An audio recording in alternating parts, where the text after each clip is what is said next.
on a subject which is close to the heart of any Shishya in any school of thought. A student always looks upon his teacher to guide him, to handhold him.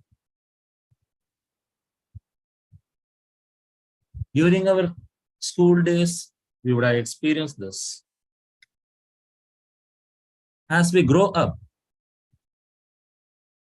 sometimes when we face certain situations in our life,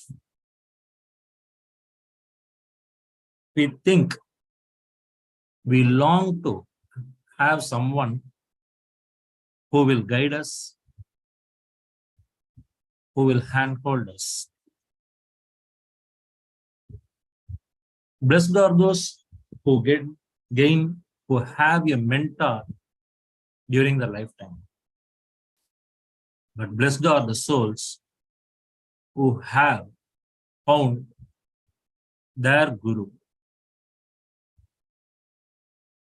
Every individual is a unique personality, and every individual seeks his own Guru.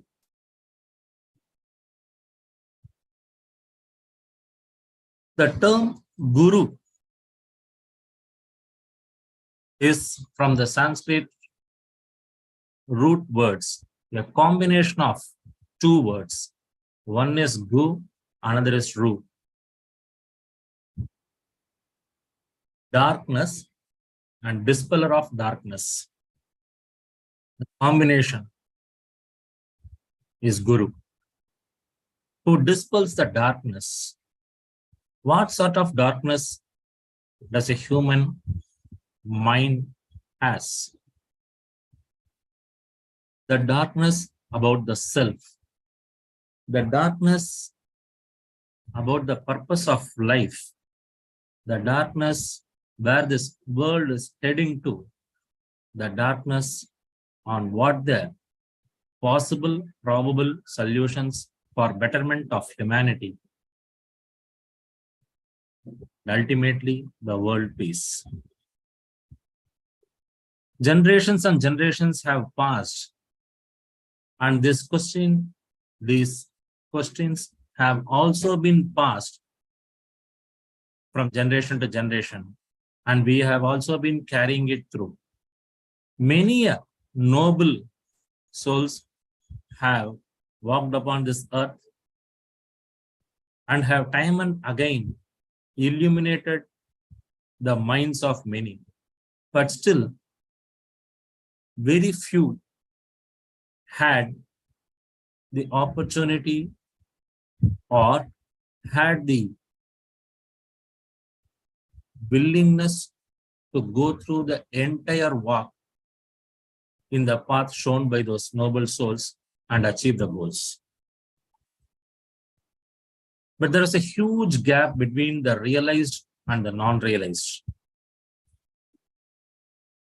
The human community was longing for a light, and there came Vedatri Maharishi. In this topic, we are not merely going to speak about Mr. Vedatri Maharishi as an individual, but Vedatri as an individual is definitely a component, but what we are going to dwell upon is the inherent characteristics of a Guru, which he had been. Like the divine, whose inherent characteristics are plenum, force, and the law of cause and effect.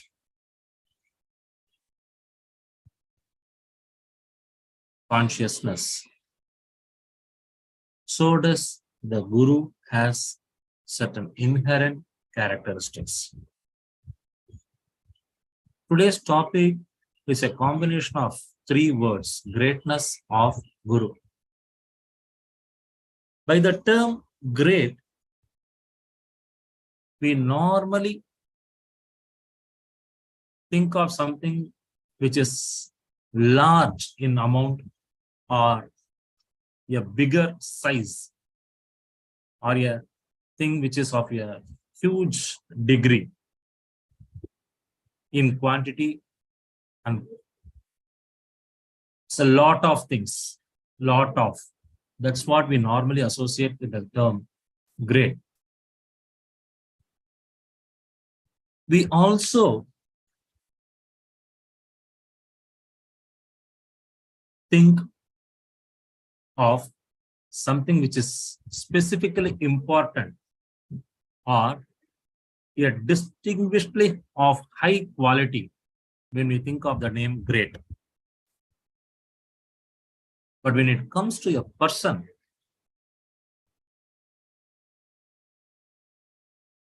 it's of a special thing or ability or importance which is associated with the term great.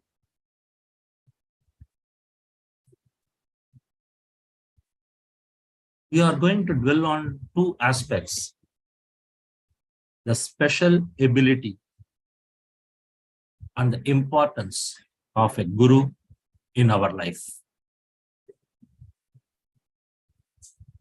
This term greatness, even though it's a single word, when it's split into two, it is a great and ness. When you add ness to an adjective, as an adjective to a term here which is great,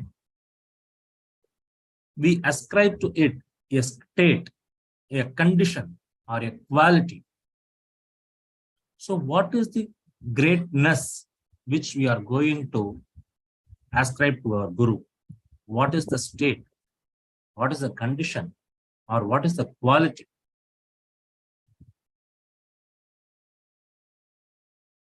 We are going to dwell on these things apart from many other things whenever, as and when we crosses over. Now coming to a person of special ability. What was the ability which every human being possesses? The ability to think. Thought process is a distinguished feature of a human being. This helps us in various processes of life, various walks of life, whether it be our personal choices or it be our professional career. The thought process plays a significant part. The thought process enables you to choose between the alternatives. The thought process enables you to identify the good and wrong. The thought process enables you to identify what is the moral and otherwise. The thought process enables you to choose which one is good for you. The thought process will also lead you to the ultimate, the divine, is what Vedatri Maharishi gave us one and all. By sheer thought process, a human being can dwell upon himself and realize the origin from which we all emanated, we all came from. This was not a simple process earlier, even though it was there for centuries. But still, the contemplation and the self-questioning was not such an easy process. If you see, Vedatri Maharishi's system have a adjective in everything. The Manavalattala Yoga, which is otherwise called as simplified Kundalini Yoga, the simplified physical exercise, the simplified Kayakalpa Yoga. What does this signify actually? Is simplified inherently means there was a process or there were processes which were tough and enormous and not in reach for everyone to practice. It was available only for a select few, or only very few could go through the arduous journey, the hard journey.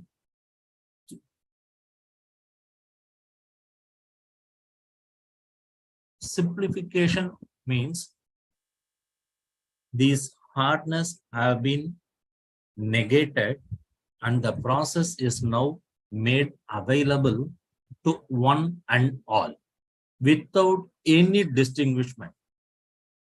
Once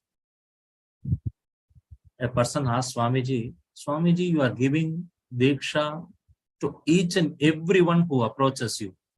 What do you see in them? Do you see any quality in them? Do you search for any quality like education, age, or what is that you see in him to give Diksha?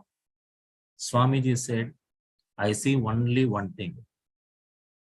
He is a human being. In Tamil, Swamiji used to say, Adu oru uyir.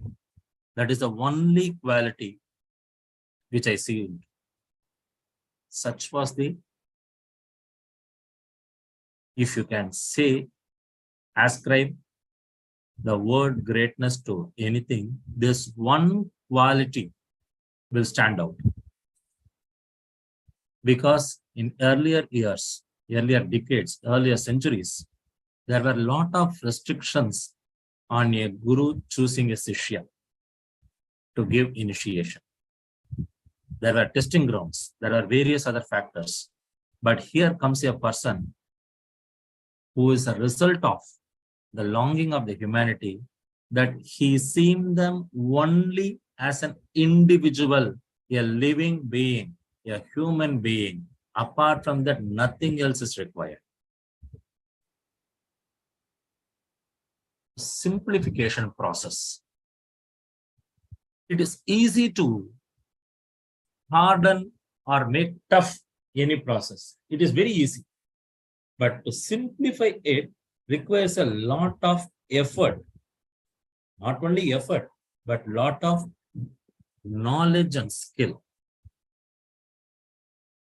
Once Winston Churchill was asked, how much time do you require to prepare for a speech?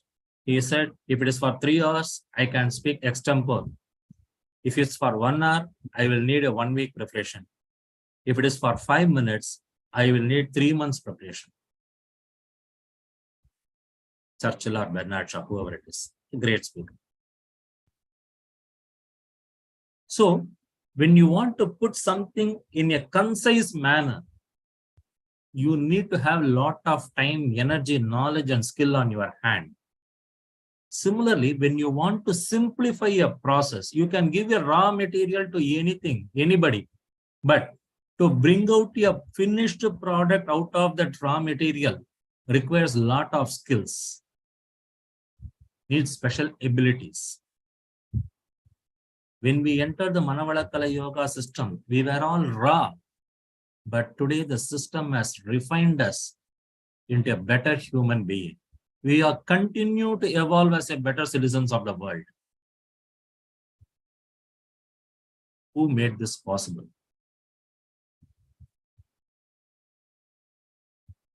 What was Vedatri Maharishi's ability? What was his qualification to simplify these processes?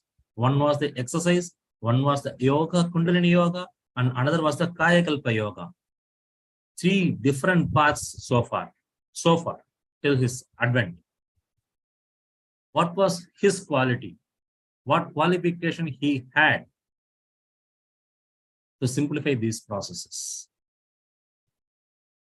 Now we have to dwell upon Vedatri, the individual. When he was born into a simple weaver family in then a remote village. Today it may be a bustling city, but then it was a remote village far away from Chennai. In a simple weaver family, and they were poor, unable to make 3 square meals a day. From early age, Vedatri Maharishi dwelled upon 3 things. One of them was, what was God? Who is God? The second was, why there is poverty? And the third was, why there are diseases. If you can recollect, some of these were raised by Gautama Siddhartha. And when he got the answers, he was the Gautama Buddha. Some certain questions grip our mind that unless we find the answer, we are unable to rest. These 3 questions never allowed Vedatri to rest. During his lifetime, he worked very hard, joining as an employee in a local post office and then starting his own business. And at one point of time, he was a leading industrialist, the highest taxpayer in South India. An extraordinary color, the Vedatri green. The term itself was Vedatri green, which color was never available in any other textile person. He created that. Such was his prowess in the chosen profession. Why I am emphasizing this is, he was a successful businessman. Later on, due to the various policies of the British government, the business collapsed, and then he had to wind up the company, and he decided to quit the professional career and dedicate himself to the betterment of the world. So what was, during his earlier years, he learned Ayurveda and is a qualified Ayurveda doctor and a Siddha doctor. Later point of time in his life, he also learned and practiced homeopathy. With his knowledge about human anatomy and the integral organs and the way in which a human being functions through the 3 medicinal fields of Ayurveda, Siddha, and homeopathy, and his dealing of various situations during his illustrious industrialist career, all these things made a young Vedatri evolve as Vedatri Maharishi. These were his qualifications. Not only this, but these were the major qualifications. His experience in the medicine gave him enormous armory to make research in the physical exercises and Kayakalpa Yoga. Without that knowledge, he could not have simplified the very hardened and toughened process of Kayakalpa Yoga. Today, what we are doing is I used to say with my friends, minimum effort, maximum comfort. That is what Manavalakala Yoga has given us. What we do in Kayakalpa Yoga for 5 minutes in the morning and 5 minutes in the evening rejuvenates the entire human system, whether it be your body or the life force or the vital fluid or your brain's functioning, increasing the quantity and quality of the life force particles. It gives you enormous benefits. It gives you enormous power by spending mere 5 minutes in the morning and 5 minutes in the evening. My dear friends, even today, we have very tough process of Kayakalpa Yoga, but which are still not able to give the entire benefit of our simplified Kayakalpa Yoga, which gives to. This marks the special ability of a person. I request all of you to close your eyes for 1 minute and recollect, rewind whatever we have discussed upon so far, after which we'll continue the journey.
Be blessed with all that is best.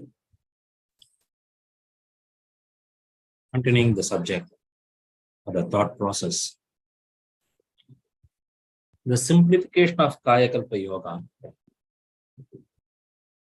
is not only mere simplification. Anything which Vedatri Maharishi did was not a mere simplification, but he also synthesized the process. He systematized the process. He will say, today, for the benefit of mankind, we have systemized the process called simplified Kundalini Yoga, which has everything, including introspection, to shape man to the best. To shape man to the best. This is the words which he used to say. What is best? Every day we are trying to become a better personality. Today what we are, when we are in probably 10th standard, we thought the 10th standard is the best. Once we passed at 10th, we thought +2 was our best. Then the degree, then the post-graduation, then the employment, then the various levels of employment, then higher levels of organizations. Our scope and horizon kept on expanding. So we try to become, by aiming for best, we are actually becoming a better personality in various parts of various times of our life. Then what will be the best? We keep on expanding our horizon, where no more expansion is possible is what the best is. And where the no more expansion is possible, when you have reached the ultimate, beyond which there is nothing, and that is the only thing which you ought to know, so that you can know anything else in the world. That is the best.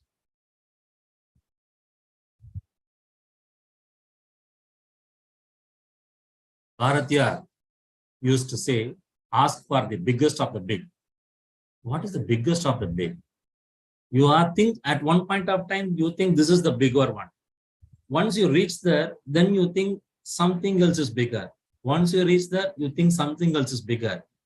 Now you have to know what is the biggest thing beyond which there is nothing else is big. And once you achieve that thing, you will find everything is contained within that big part. The part of the big, the part of the whole. So best means where the humankind has reached the pinnacle, the zenith. And that is where Swamiji phrased perfection of consciousness. It is the best thing a human mind can ever achieve. And that's why he says, today, in the process called simplified Kundalini Yoga, we have systemized it, and it contains everything, including introspection, to shape man to the best. Coming to the simplified ways, simplified physical exercise. You will all be practicing it on a day-to-day basis. There are various movements, hand movements, leg movements, etc., etc. I would like to highlight two movements to just show what the caliber of the person who is guiding us all. One is the hand rotation. We casually do it, like we stand, put our legs in forward and rotate both the hands, forward, right, backward, everything. But how did this came into evolve? How this rotation, what was the background of this? Once Swamiji was in US, and Swamiji used to wake up in the 3 a.m. normally, which is probably midnight for many of us. So he woke up at 3 a.m. and he was, US, we all know it's a chilly weather, minus 16 degrees, 15 degrees, whatever it is. One day he started hearing some sounds. When he opened the window, it was absolute chill, unable to open the window, but still he managed to. He saw US, some military men or military camp, whatever it is, they were practicing in the grounds. He thought, when I am with so many sweaters, with this much of clothing and in a closed atmosphere, I am unable to do certain things. How these people are doing this in the open? Then the next day, from next day onwards, he started observing them. In the process, he identified certain movements which they are doing before coming into the open field. Those movements he practiced, and he found there was a certain level of energy created around us which suits an individual's body. That's how the hand rotations came into play. Henceforth, you can observe of your own. This is don't take merely from my words. Whatever I am sharing is what I have heard from my seniors, from my own experience. These are the things which I am sharing. So you put into practice. You do this. Next time when you do, you observe it. There is a certain level of, certain degree of variance before and after that. Once you do that hand rotation, you have created an atmosphere in which is suited for your body. I'm not saying to everybody. It is for that particular individual alone, which suits that individual's physical cells for him to do the next levels of exercise more comfortably. This is what simplification implies. Then comes the acupressure. The acupressure, you have 14 points, you know. There was a great Verma technician, a Verma scientist, a Verma medical-oriented person whom we had interacted with. He said, to identify one of the points, they spent lakhs of rupees. Lakhs means not today's, 20 years back, 30 years back. They spent lakhs of rupees to identify one particular point out of the 14.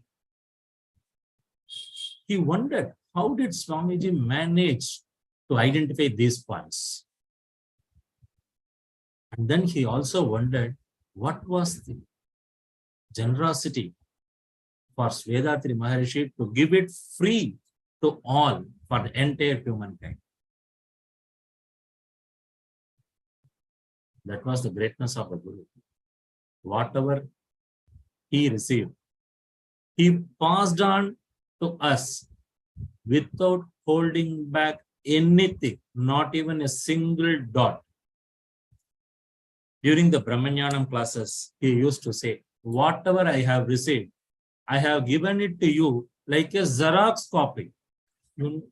We all know what will be there in the Xerox. Whatever there it was in the original will be there in the Xerox. But it depends on two things. One is the quality of the Xerox machine, and the second is the quality of the paper, which will enable it to reflect as clearly as the original. But Swamiji used to say, I have given it to you like a Xerox paper. Nothing left over. He passed on everything to everybody. That is the crux. In past also, there were gurus who passed it on everything to the Sishyas, but only to one selected individual or couple or three of them, not beyond that. But here comes a person who shared with every Sishya everything he received.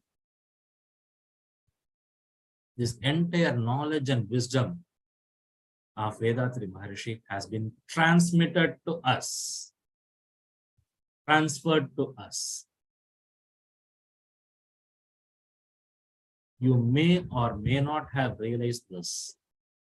Some may have experienced this, but trust in the Guru. He has transmitted and transferred whatever he had. That was the greatness of that Mahan.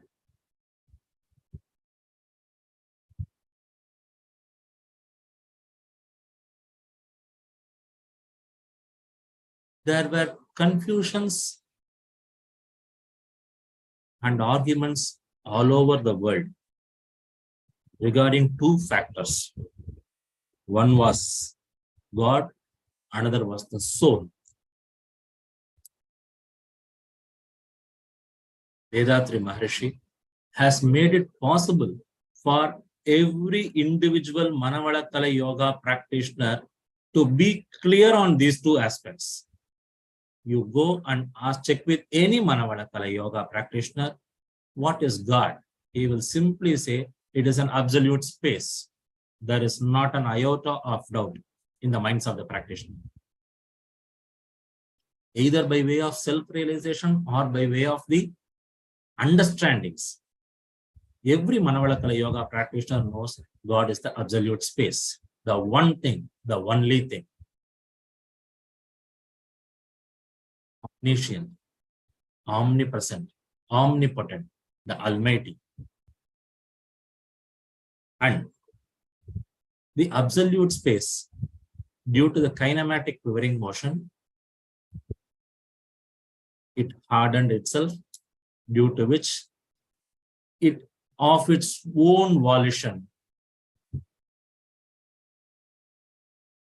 it broke into infinitesimal energy particles. It started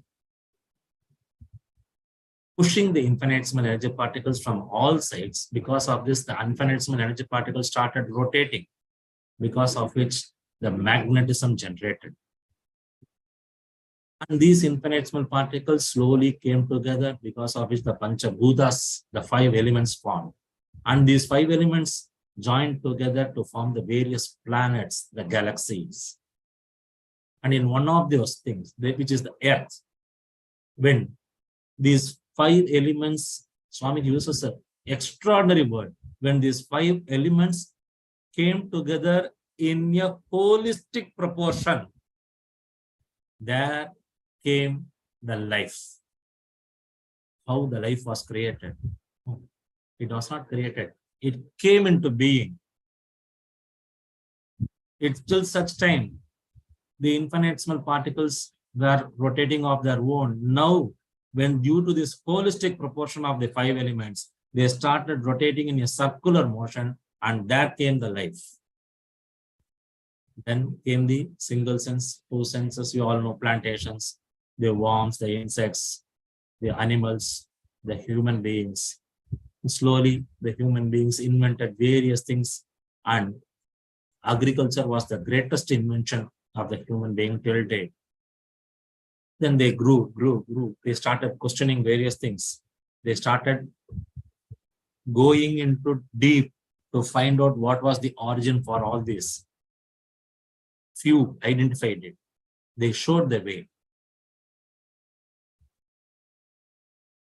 The human race continues to evolve, and today we are part and parcel of the human race, sitting together and analyzing all these things. This entire transformation of the divine, from its origin of the absolute space to the human being until date, is being compressed and stored in the genetic center. And Swamiji affirmatively states, this genetic center is the Atma, the soul.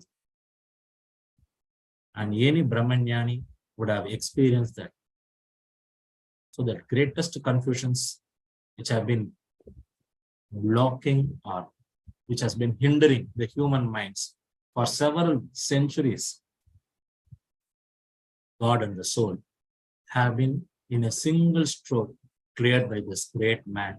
And that he did for anybody and everybody who came to him, not when he was in physical form alone, but even today. That shows his greatness.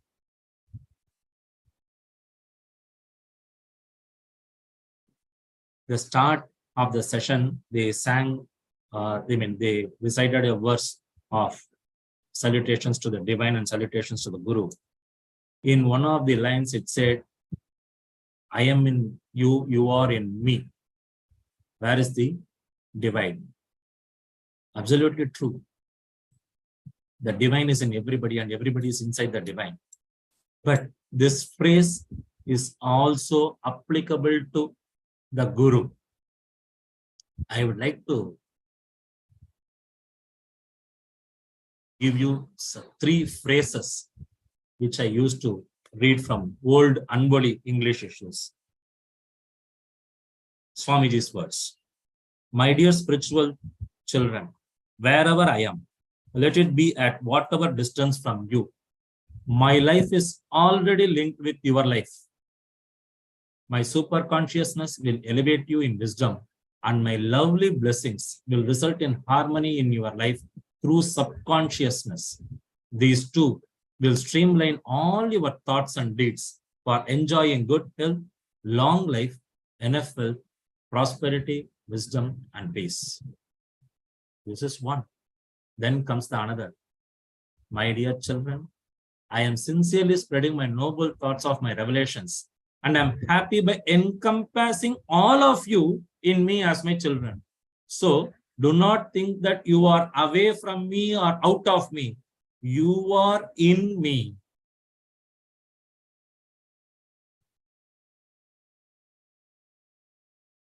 He doesn't stop with that. I would like to share a screen.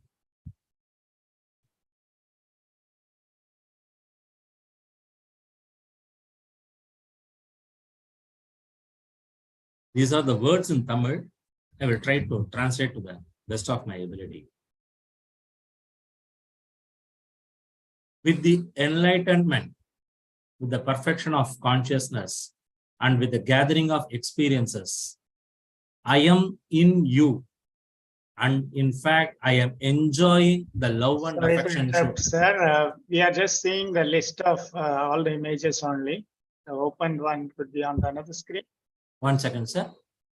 Yeah, we are seeing the folder list. Now? Yeah, now it's visible. Okay. Yeah, okay. please.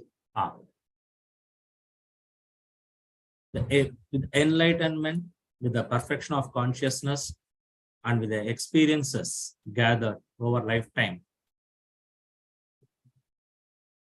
I am through you, and at the same time, I am enjoying the love and affection emanating from you. Due to such link, due to such oneness of the conscience, you are all joined in my spiritual service. What else do you require beyond this?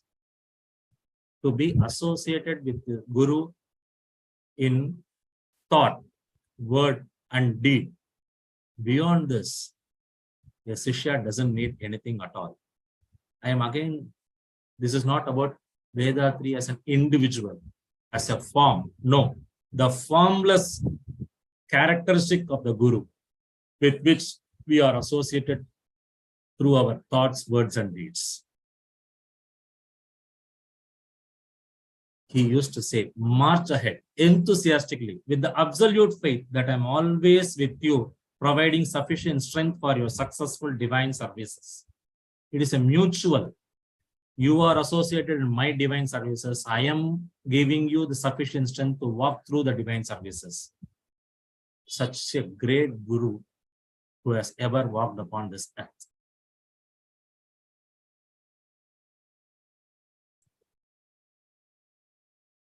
If you can see the screen now, these are the words from the book N. Gurunatha. Shine on me, Father, that I may reflect your light. We have to be the water. The sun shines brightly. The water may not be pure. The water may be contaminated. That doesn't matter. The sun shines irrespective of the water quality. But as much the water purifies its own self, as much the water strives for a better clarity in its clarity in its own self, it will be able to reflect the light in the best possible manner.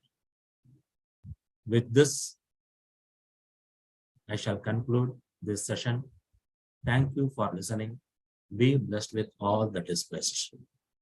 May the whole world enjoy prosperity, happiness, and peace. வாழ்க